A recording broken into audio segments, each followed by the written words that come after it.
ఏకాంతాలన్నీ ఏకాంతం లేక ఏకరువే పెట్టాయే ఏకంగా.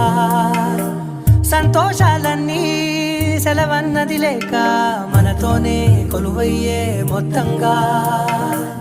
స్వాగతాలు లేని ఒంట్లో ఉండలేక విరహం కనుమరుగయ్యే మనతో వేగలేక. కష్టం నష్టం అనే సొంత వాళ్ళు రాక కన్నీరొంటరాయే నిలువ నీడలేక. ఎంత అదృష్టం నాదేనంటూ పగబట్టిందే నాపై జగమంతా. నచ్చిందమ్మా నచ్చిందమ్మా నచ్చిందమ్మా జన్మ, నీలో సగమై బ్రతికే భాగ్యం నాదమ్మా. మెచ్చిందమ్మా మెచ్చిందమ్మా